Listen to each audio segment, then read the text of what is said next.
नमस्कार। आप सभी का स्वागत है आपके अपने ऑनलाइन प्लेटफॉर्म अनंता क्लासेस बांसवाड़ा। मैं दिलीप गरासिया। आज हम एक नए टॉपिक की शुरुआत करेंगे और ये टॉपिक जो है वो वीडियो एग्ज़ाम में रीट लेवल 2 और जिसमें भी अलजेब्रा शामिल किया गया है जिस भी एग्ज़ाम में उसमें आपका देखने को मिलेगा। तो इसको हम लोग बिल्कुल ज़ीरो लेवल से एक हायर लेवल तक हम लोग देखने वाले हैं इसको। चलिएगा शुरुआत करें हम पढ़ने वाले हैं अलजेब्रा। अगर हम लोग बात करें अलजेब्रा या बीजगणित की, ठीक है। अलजेब्रा का मतलब हमारे पास हम पढ़ने वाले हैं आज बीजगणित, ठीक है। बीजगणित को हम लोग किसी को कहते हैं अलजेब्रा, ठीक है। तो इसमें अगर किसी को आइडिया नहीं हो तो हम लोग जो एक्स वाई वाले जो चीज़ें पढ़ते हैं वो सब के सब किस में काउंट करते हैं, अलजेब्रा में काउंट करते हैं। क्लियर है। तो अब धीरे धीरे करके इसकी शुरुआत करें हम लोग और देखते हैं कि हमारा इसका पहला टॉपिक क्या रहेगा। तो हेडिंग लिखिएगा अलजेब्रिक एक्सप्रेशन, है ना। क्या बोलेंगे, अलजेब्रिक एक्सप्रेशन कहते हैं या हिंदी में हम लोग कहें तो बीजीय व्यंजक। क्या बोलेंगे, बीजीय व्यंजक, ठीक है। अलजेब्रिक एक्सप्रेशन या बीजीय व्यंजक इसका नाम है हिंदी में। तो ये क्या है, सबसे पहली बात सवाल आता है कि भाई अलजेब्रिक एक्सप्रेशन क्या होता है। तो इसकी परिभाषा क्या हो जाएगी कि चर तथा अचर। ध्यान देखना है कि शब्द पे हम लोग क्लियर करेंगे अभी। एक तो क्या बोला उसने, चर और अचर पदों को गणितीय संक्रिया के माध्यम से।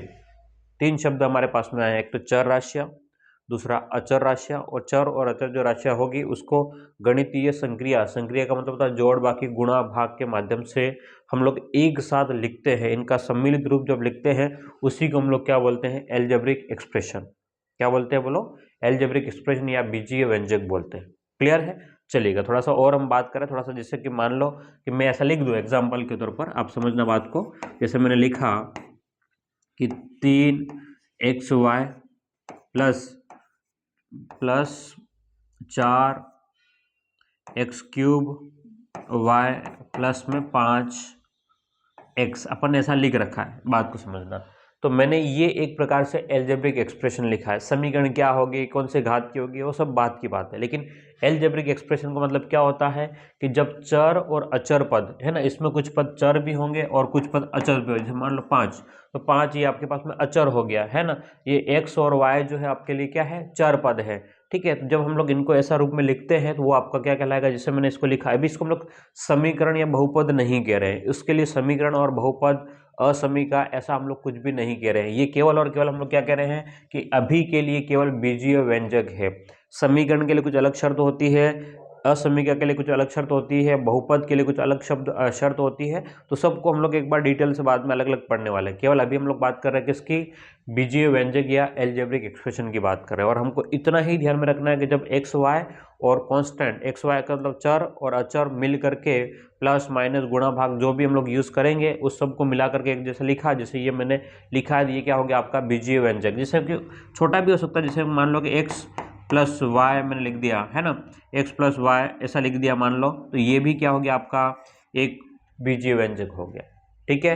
अब मैंने अगर मान लो ऐसा लिख दिया भाई x³ प्लस में अंडर रूट में मैंने y लिख दिया, तो ये भी क्या हो गया, एक प्रकार का बीजीय व्यंजक हो गया, जिसमें चर भी है अचर भी हो सकते हैं, नहीं भी हो सकते, कोई दिक्कत वाली बात नहीं, जो भी होगा वो हमको दिख जाएंगे। लेकिन केवल ऐसा नहीं केवल अचर पद हो ऐसा नहीं होगा ना, ठीक है।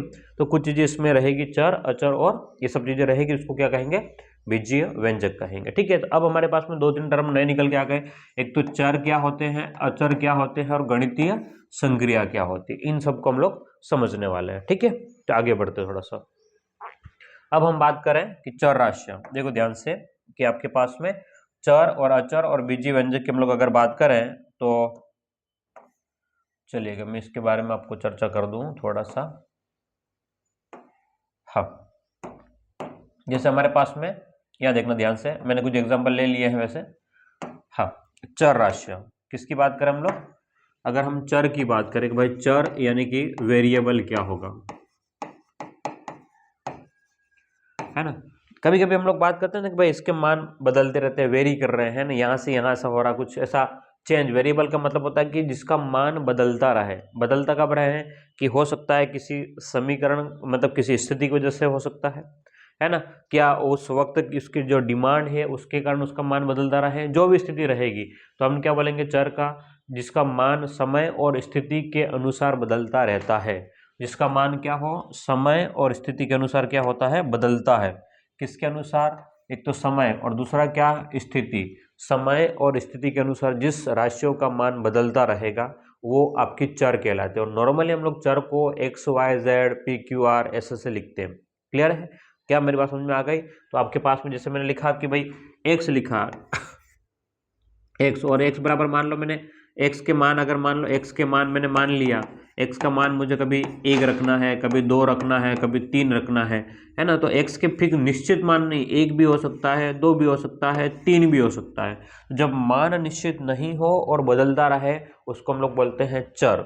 अब अचर का क्या मतलब है, जिसका मान फिक्स रहे, जिसका मान निश्चित मान वाली जो राशि होती है, निश्चित मान वाली जो राशि होती है वो आपके पास में अचर कहलाती है। बोलो, निश्चित मान वाली राशि क्या कहलाएगी आपके पास में, अचर या कांस्टेंट कहलाएगी। जैसे कि 2 का मान निश्चित है, फिक्स है ना। चाहे हमने बचपन में पढ़ा तब भी 2 का मान 2 ही था और अभी भी 2 का मान 2 ही रहेगा। जैसे पाई का मान जैसे हमारे पास में 22/7 होता है ना। पाई का मान 22/7 लिखो या फिर 3.14 लिखो, ये आपके पास में क्या है, ये इसका मान फिक्स्ड है ना। इसका मान क्या है, निश्चित है। अब इसको हम लोग नहीं बदल पाएंगे, ठीक है। तो जो जिन राशियों के मान फिक्स हो, निश्चित हो, वो आपके पास में क्या कहलाएगा, अचर यानी कि कांस्टेंट। और जिनका मान क्या हो, निश्चित नहीं हो, मतलब समय और स्थिति के अनुसार चेंज होता रहे, उसको क्या बोलते हैं, मतलब चर राशि कहते हैं, ठीक है। तो ये आपके पास में यहाँ पर जैसे y+3, जैसे एक एग्जांपल अपन ने लिया कि y+3 बराबर 2 ले लिया। अगर यहाँ से y का मान कितना निकल के आएगा, अगर y को सोल्व करोगे तो y का मान -1 निकल के आ रहा है,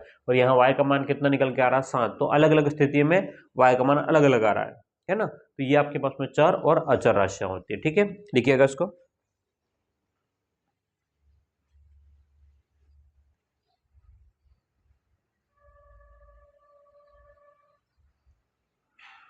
चलो आगे बढ़े थोड़ा सा।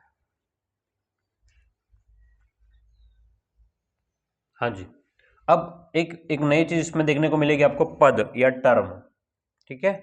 पद या टर्म की बात करें हम लोग तो उसको समझ लेते हैं एक बार, क्योंकि जो जो चीज़ों को आवश्यकता। अच्छा, एक चीज़ अब रह गई अपने, हम लोग क्या बात कर रहे थे कि गणितीय संक्रिया, है ना।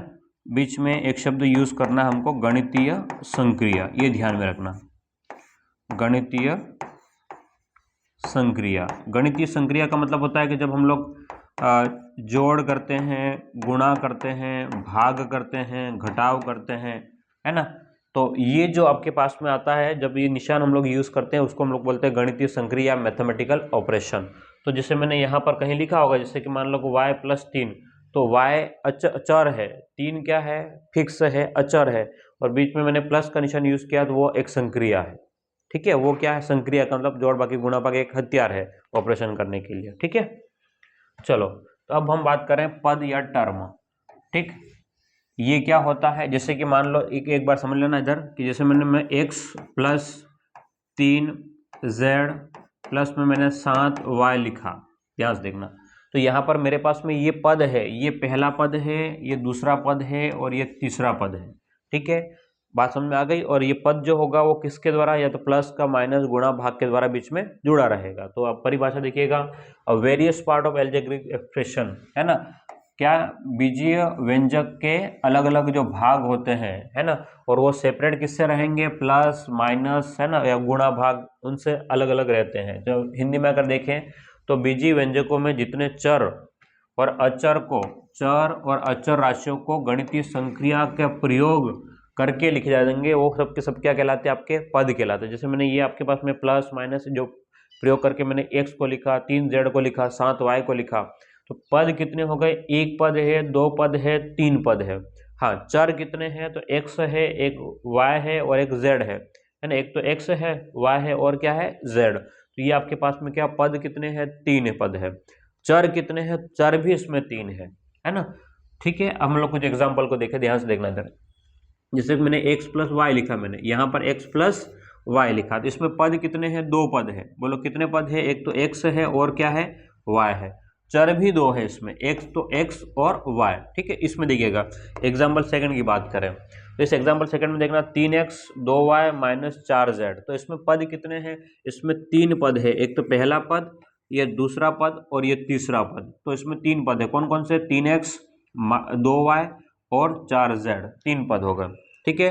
अगर आप यहाँ देखेंगे तो 5x³ एक पद, ये 2 पद, ये आपके पास में 3 पद और ये आपके पास में 4 पद है। तो यहाँ पर कितने पद हो गए, 1 2 3 और 4, क्लियर है। ये 4 पद आपके पास में हो गए। तो अब यहाँ तक क्लियर हो चुका होगा पद क्या कहलाएगा। देखो वापस हम बात करें, चर राशियाँ क्या होती है। अगर हम लोग चर की चर्चा करें तो जिनका मान क्या हो, समय और स्थिति के अनुसार चेंज होता है, वो चर। अचर क्या होता है, जिसका मान फिक्स हो, अचर कहलाएगा। उसके बाद में पद, पद क्या होते हैं, तो जितने भी हम लोग एक्स वाई जेड इनको प्लस माइनस के द्वारा लिखेंगे वो सब के सब क्या कहलाएंगे, पद कहलाते हैं। आगे बढ़ते हैं, ठीक है। अब आपके पास में बीजीय व्यंजकों के प्रकार, ठीक है, हेडिंग लिखेगा क्या, बीजीय व्यंजकों के प्रकार, ठीक है। तो ये जो है वो पदों के आधार पर है, ठीक है। बीजीय व्यंजकों के प्रकार पदों के आधार पर, पदों के आधार पर,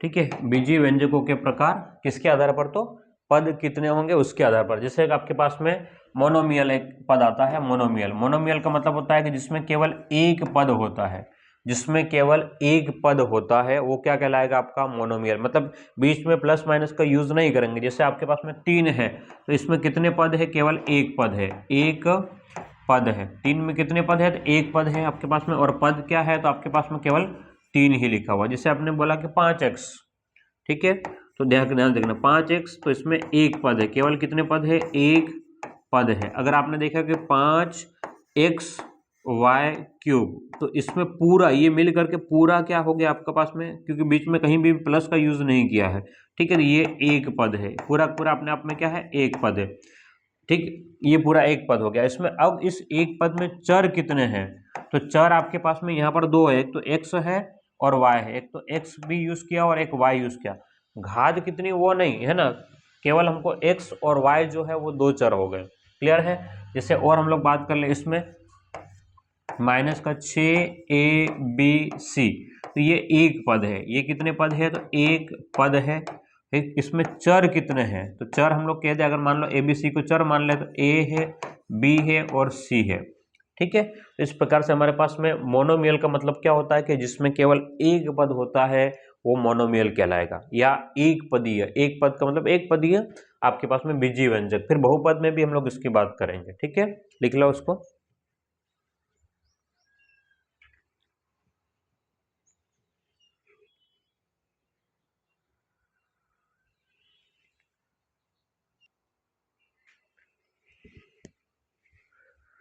चलेगा, जिसमें केवल एक पद हो वो एक पदी कहलाएगा। आगे की बात करें, हाँ, दूसरा होता है आपके पास में द्विपदीय, जिसमें 2 पद हो, ठीक है। हाँ, सेकेंड अगर बात करें, अगर सेकेंड हम लोग बात करें तो बाइनोमियल यानी कि द्विपदीय, जिसमें कितने पद हो, 2 पद हो। 2 पद का मतलब बीच में एक बार प्लस का यूज करेंगे। जैसे हम लोग लिख दें यहाँ पर, जैसे आपके पास में देखना ज़्यादा दिखेगा, एग्जाम्पल जो हमने ले रखा है इसी की चर्चा कर लें। तो 2x + y, तो ये यहाँ पर इस वाले पूरे में अगर हम 2x + y की बात करें तो ध्यान से देखना इधर, ये पहला पद है पूरा और ये दूसरा पद है, ठीक है।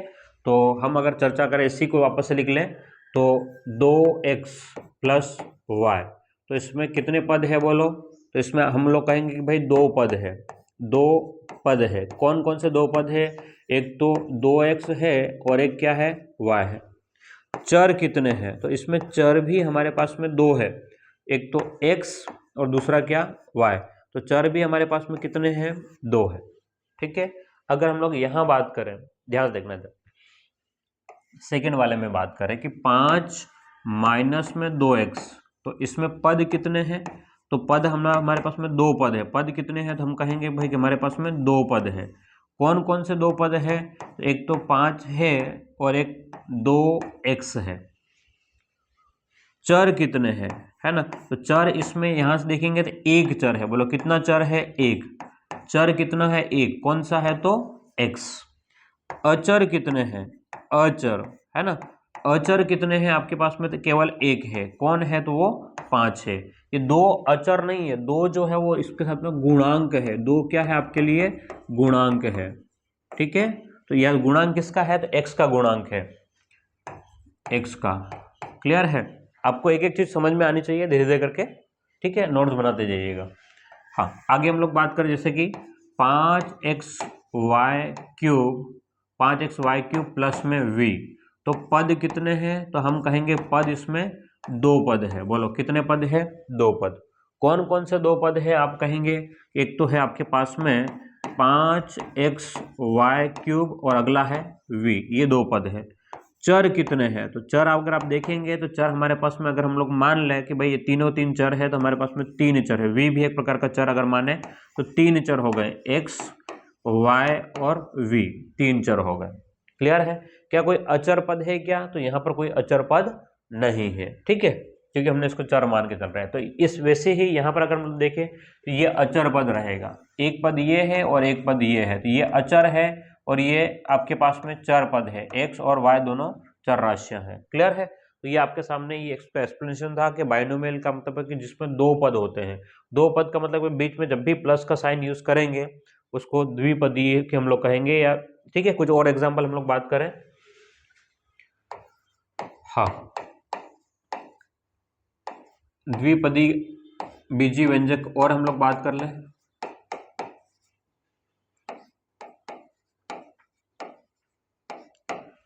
हाँ, ध्यान देखिएगा, द्विपदी बीजी व्यंजक का मतलब हमारे पास में अगर मान लो मैं ऐसा लिख दूं कि √3 PQRST प्लस में 1/2x, मान लो मैंने ऐसा लिख दिया, तो अभी भी इसमें कितने पद है? तो इसमें अभी भी दो ही पद है। अभी क्योंकि बीच में प्लस का साइन यूज किया तो ये एक पहला पद हो गया और ये दूसरा पद है ना। तो पद कितने हैं? तो पद अभी भी हमारे पास में दो है। चर कितने हो गए? तो चर हमारे पास में हो गए एक तो PQRS और T, और यहाँ पर x तो आपके पास में आ गया, तो एक और क्या रहेगा? x। तो 3 और 4 5 6। ठीक है, तो ये आपके पास में 6 जो है वो चर है इसमें। क्लियर है? तो ये आपके पास में क्या हो गया? आपके पास में द्विपदीय बीजीय व्यंजक होगा जिसमें दो पद होते हैं। वैसे ही अगर तीन पद होंगे तो उसको क्या बोलेंगे? त्रिपदीय। ध्यान से देखिएगा, ट्राइनोमाइल इसका मतलब होता है त्रिपदीय बीजीय व्यंजक। ओके,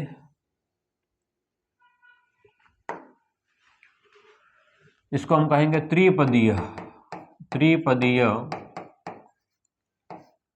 बीजीय व्यंजक। त्रिपदीय बीजीय व्यंजक। ठीक है, त्रिपदीय बीजीय व्यंजक की बात करें जिसमें तीन पद हो, है ना, तो हम लोग कहेंगे भाई कि जिसमें कितने पद हो? जिसमें तीन पद हो, जिसमें तीन पद हो। ठीक है, जैसे सिंपल सी बात करें तो यहाँ पर x प्लस 2y प्लस में हमने लिख दिया 3z। ठीक, तो बात को समझना, इसमें पद कितने हैं? अगर हम लोग पद की बात करें तो इस प्रश्न में पद जो है हमारे पास में तीन पद है। चर राशियां कितनी है? बोलो, चर राशियां कितनी है? तो चर राशियां यहाँ पर एक तो तीन है, चर राशियां भी कितनी है हमारे पास में? तीन। कौन कौन सी है? तो हम कहेंगे एक तो x है, अगला y है, अगला क्या है? z है। चर राशियां हो गई। ठीक है, उसी प्रकार से अगर मैं ऐसा लिखूं कि 2/3x³ प्लस 1/2y² प्लस में 4, अगर मान लो मैंने ऐसा लिखा तो ये भी एक प्रकार का बीजीय व्यंजक ही है ना। यहाँ पर आपके पास में पद कितने हैं? तो पद इसमें है आपके पास में तीन पद है। ठीक है, कौन कौन से तीन पद? तो देखिए ध्यान से, मैं बार बार नहीं लिखूँ, ये पहला पद हो गया, ये पूरा दूसरा पद हो गया और ये तीसरा पद हो गया। चर कितने हैं इसमें? तो चर हम लोग कहेंगे एक तो x और y है, दो चर है। कौन कौन से? तो x और y। अचर कितने हैं? तो अचर केवल एक है। एक कौन सा है? तो 4 है। क्लियर है? तो ये त्रिपद हो जिसमें ऐसी मतलब ऐसे व्यंजक जिसमें तीन पद हो त्रिपदी कहलाएगा। ठीक है, कुछ और एग्जाम्पल देख लें।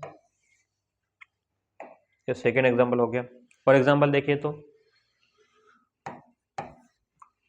चलो और देख लेते हैं।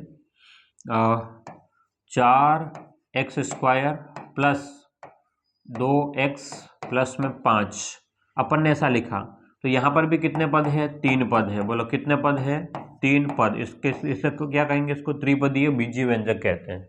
ठीक, चलो तो ये आप कर लोगे। इसको आगे बढ़े थोड़ा सा। हाँ, एक होता है क्वाड्रेनोमियल, है ना। देखो ध्यान से, क्वाड्रेनोमियल में क्या होता है? चतुर्पदी ऐसा कह सकते हैं। ठीक है, मतलब कहने का मतलब है कि 4 पद हो। कितने पद हो? 4 पद। और एक होता है बहुपद। बहुपद मतलब बहुत सारे पद होते हैं।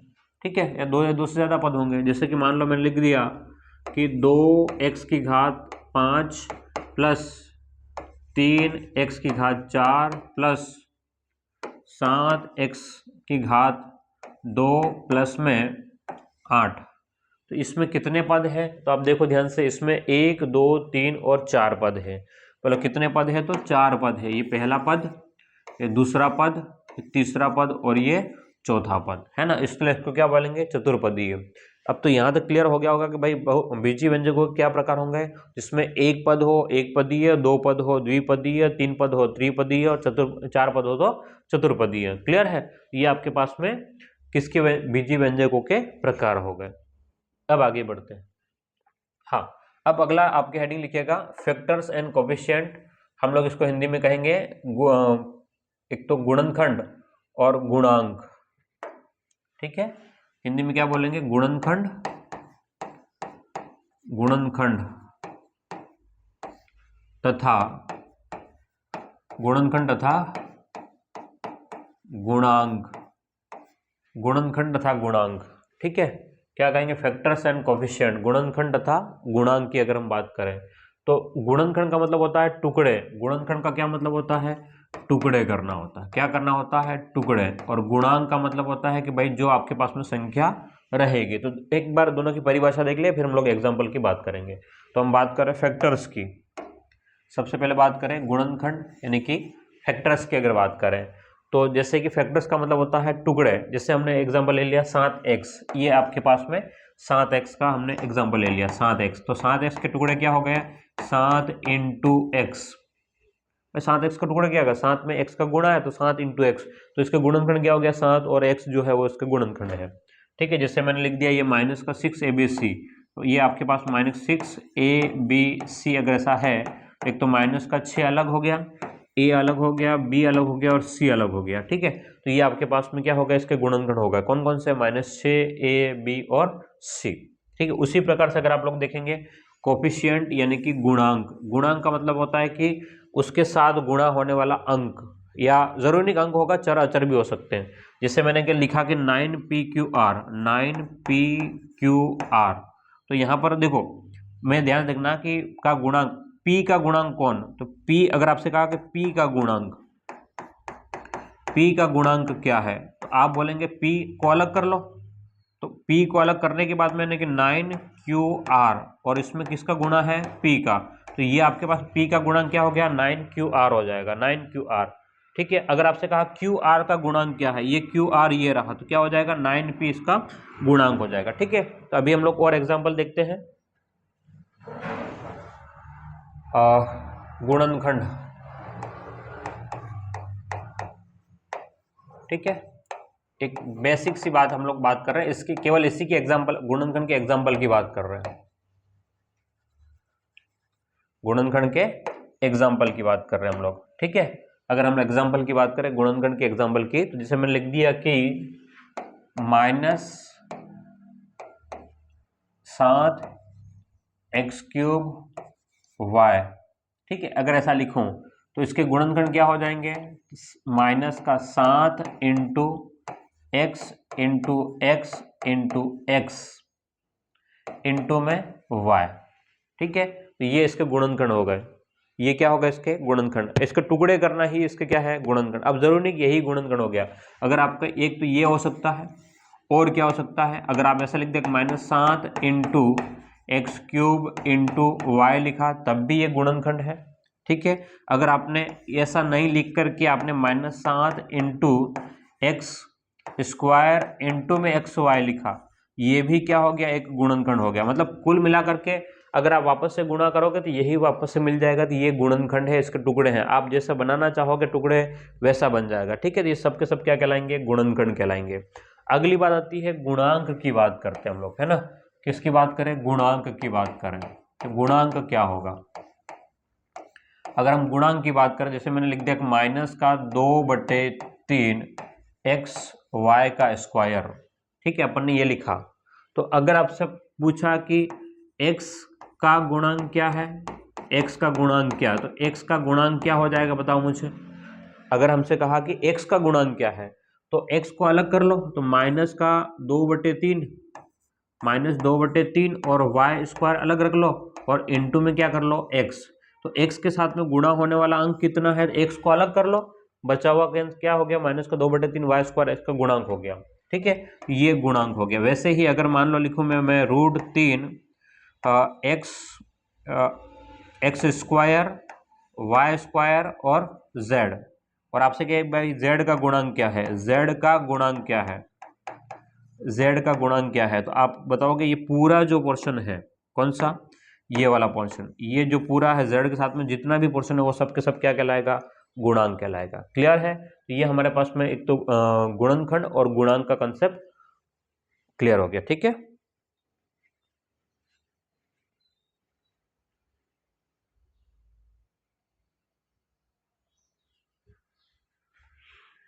चलो आगे बढ़ते हैं।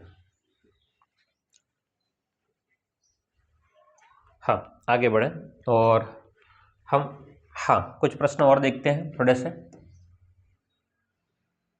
कुछ एग्जाम्पल है,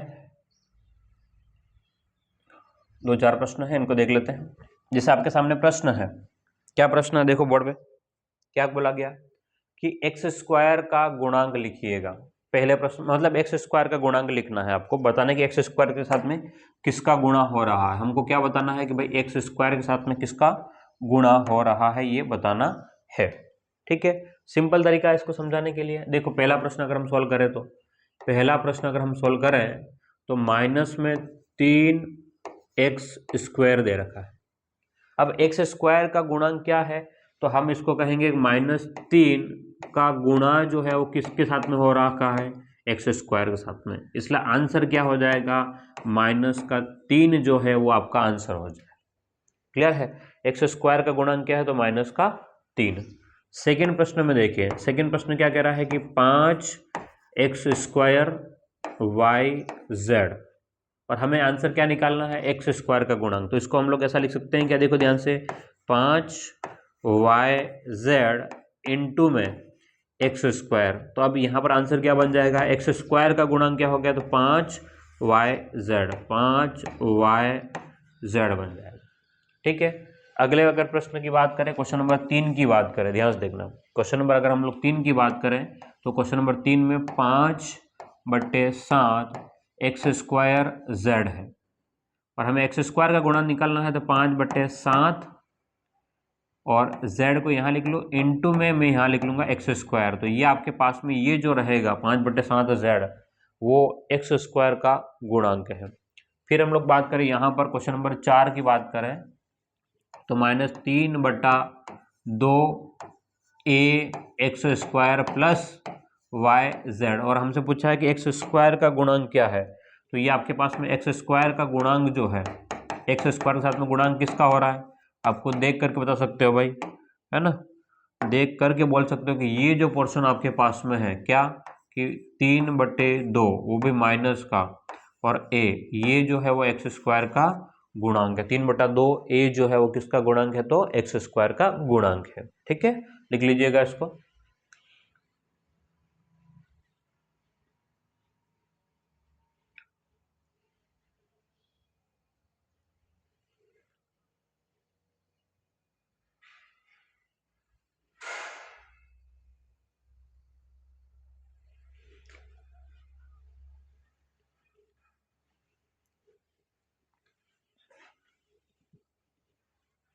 चलिएगा, अब हेडिंग लिखिएगा अगला, बीजीय व्यंजकों पर गणितीय संक्रिया, बीजीय व्यंजकों पर गणितीय संक्रिया हेडिंग लिखेगा। हम बात करने वाले हैं अब गणितीय संक्रिया यानी कि जोड़ बाकी गुणा भाग मैथमेटिकल ऑपरेशन, है ना, कि प्लस माइनस, है ना, मल्टीप्लिकेशन, डिवाइड, इनका यूज करने वाले हैं। जोड़ बाकी गुणा भाग का चीजें होने वाली है हमारे साथ में, ठीक है। तो अब हम पहले लेवल के प्रश्न करने वाले हैं, बिल्कुल बेसिक लेवल से शुरुआत करने वाले हैं। Evaluate the expression when x is equal to 4, है ना, मान ज्ञात करो जब x बराबर 4 हो। क्या करना है? मान ज्ञात करना है। जब x बराबर क्या हो, आपको मान ज्ञात करना है। मान ज्ञात करो कब? जब x बराबर क्या हो, 4, यानी कि x की जगह हमको 4 रखना है। बोलो, x की जगह क्या रखना है? 4 रखना है और इसके मान निकालना है हमको, ठीक है। हाँ, x की जगह हमको 4 रख करके मान निकालना। तो हम लोग अगर पहले प्रश्न को सॉल्व करें, प्रश्न संख्या 1, यहाँ पर लिखा हुआ कि 10 माइनस एक्स। बोलो, x बराबर क्या रखना है? 4 रखना है। तो यहाँ से अगर आप सोल्व करेंगे तो 10 माइनस में 4, तो 10 में से 4 गया तो बोलो कितना हो गया? 6 आपका आंसर बन जाएगा, ठीक है। बिल्कुल सरल से स्टार्ट कर रहे हैं, बिल्कुल छोटे लेवल के प्रश्नों का। अगला क्या कह रहा है कि 8 माइनस में x। अब x का मान कितना है? 4, तो 8 माइनस में 4, तो आपके पास में आंसर बनेगा 4, ठीक है। ज्यादा पतला हो गया ये, चलो ठीक। 2 प्रश्न हो गए। अब आपके पास में तीसरा प्रश्न क्या था? देखो, x माइनस में 3, तो तीसरा प्रश्न आपके पास में है x माइनस में 3, x माइनस 3, और x का मान कितना है? 4, तो x का मान हम लोग 4 रखने पर, x बराबर 4 रखते, 4 में से 3 घटाना है, और 4 में से 3 गया तो बोलो कितना आएगा? 1 आएगा, है ना। तो ये आपके पास में क्या हो गया कि बीजीय व्यंजकों पर गणितीय संक्रिया, उसमें केवल x का मान हम लोग 4 रख करके हमने मान निकाले। लिख लीजिएगा इसको, फिर हम लोग आगे बढ़ते हैं।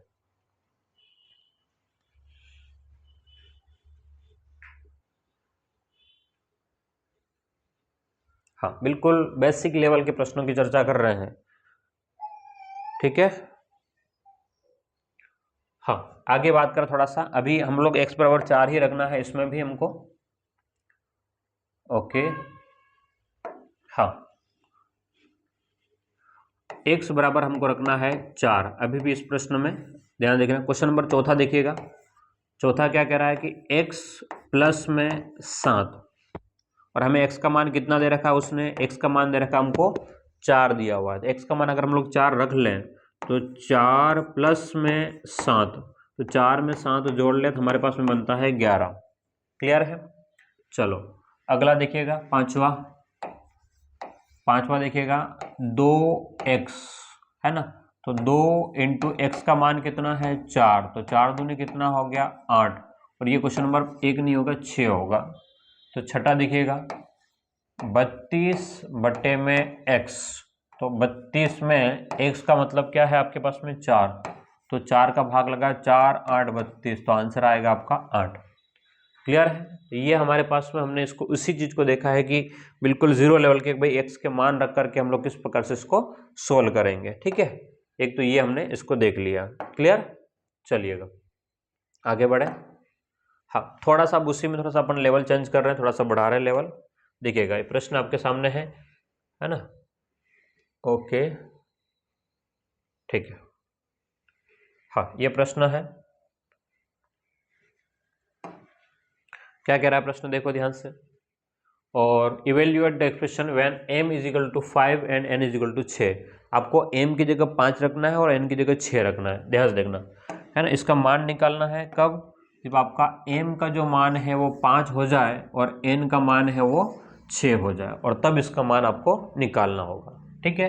तो देखो ध्यान से, अब क्वेश्चन पहला सोल्व करें। क्वेश्चन नंबर हम लोग फर्स्ट की बात करें तो m माइनस में n उसने दे रखा है, m में से n घटाना है। m का मान कितना है? 5, और n का मान कितना है? 6, तो हम लोग यहां पर रख लेंगे m का मान 5 माइनस 6। 5 में से 6 को घटाएंगे, देखो ध्यान से, आपने किसी को 6 रुपये उधार दे दिया, उसने 5 आपको रिटर्न देता है, अभी भी उधार कितना बचा हुआ, -1। वैसे ही 5 में से -6, तो देखो 6 में से 5 घट जाएगा, लेकिन निशान जो बड़ा होगा वो रहेगा, तो -1 आएगा। बोलो कितना आएगा, -1 आएगा। क्लियर है? चलिएगा, अब अगला क्या है, देखो ध्यान से, second question second, 2n minus में m, 2n माइनस में m, तो n का मान कितना है 6, m का मान 5। तो यहाँ देखिए ध्यान से, 2 इंटू 6 माइनस में 5, तो पहले गुणा होगा। क्या मेरी बात समझ में आ रही है? पहले क्या होगा, पहले गुणा होगा। ये गड़बड़ हो गया ना,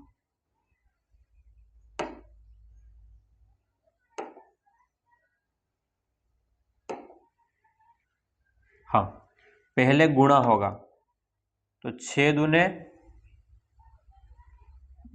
12, 6 दूने 12 माइनस में 5, 12 में से 5 गया तो बोलो कितना, 7। ठीक है, अब आगे बात करें हम लोग क्वेश्चन नंबर तीसरे की बात करें तो देखिए question number 3, 53 plus m into n, तो 53 का 53 रहेगा, 53 का तो 53 ही रहने दो, प्लस में m का मान है 5, n का मान कितना है 6, तो 53 प्लस 5 इंटू 6, यहाँ पर प्लस नहीं करना, पहले एक गुणा होगा, 5 संग 30 है ना, तो हो जाएगा 83।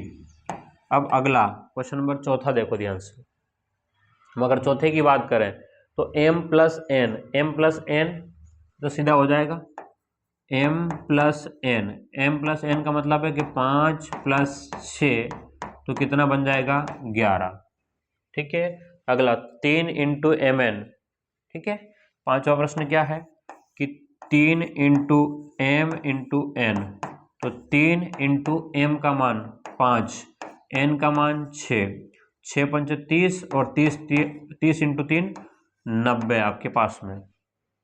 ठीक है, 90 आपका आंसर बनेगा। इसके बाद में छठा प्रश्न क्या है, देखो ध्यान से, 6m बट्टे में 2n, तो 6 इंटू एम कितना है 5, 2 इंटू कितना है 6, तो 6 से 6 कट गया, तो आपका आंसर बनेगा 5 बट्टे में 2 बनेगा। बोलो कितना बन जाएगा, 5 बट्टे 2 आपका आंसर बनेगा। तो ये प्रश्न थे थोड़ा सा उस वाले से थोड़े से लेवल हम लोग बढ़ा करके, अब धीरे धीरे करके आगे बढ़ेंगे तो लेवल बढ़ता जाएगा। ठीक है, तो ये हमने पहले बिल्कुल इजी लेवल देखे थे प्रश्न, ये वाले खाली मान रखने थे केवल 4, अब हमने 2 मान रख करके देखे हैं, अब अगले प्रश्न में शायद हो सकता है 3 मान भी हो जाए। ठीक है, तो एक बार इसको लिख लें फिर आगे बढ़े।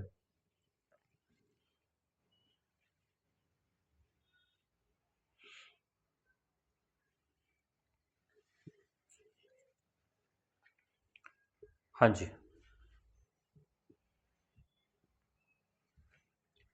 हाँ, अब आपके पास में 3 मान हो गए हैं। यहाँ पर थोड़ा सा आप ध्यान से देखना, इसको थोड़ा सा कुछ गड़बड़ हुआ है टाइपिंग में। हाँ, evaluate expression when x equal to y is equal to, y का मान 4 है और z का मान कितना है 5 है। ये इस प्रकार से आपको देखना है ताकि आपको थोड़ा सा चीज़ें क्लियर दिखाई दे, है ना। ये आपको देखना है कि भाई इस प्रकार से है, ये x 3 y 4 और z 5 है। ठीक है, तो ये आपके पास में यहाँ पर प्रश्न को सॉल्व करना है। तो हम लोग अगर देखें इसको, हाँ, पहले प्रश्न की बात करें कि भाई पहला प्रश्न क्या है, तो 0.25y प्लस में x, 0.25y प्लस में x।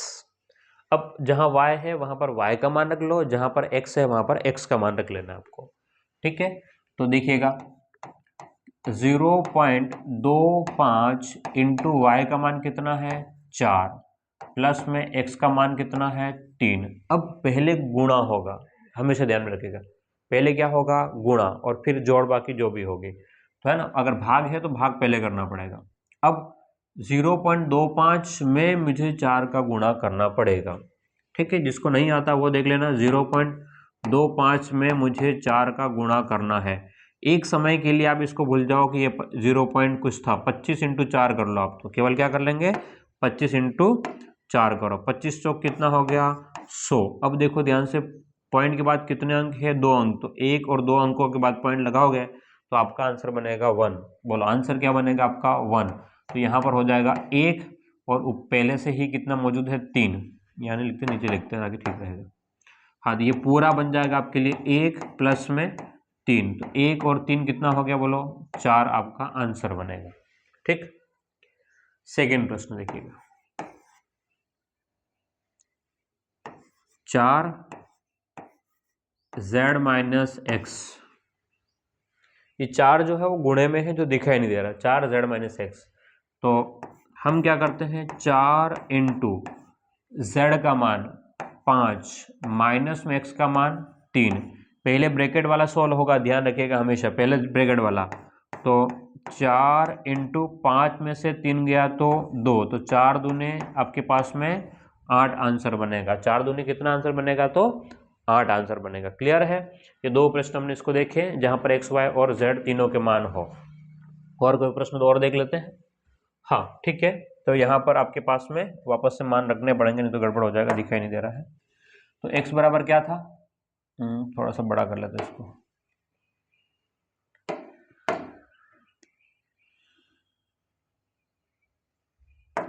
ठीक है।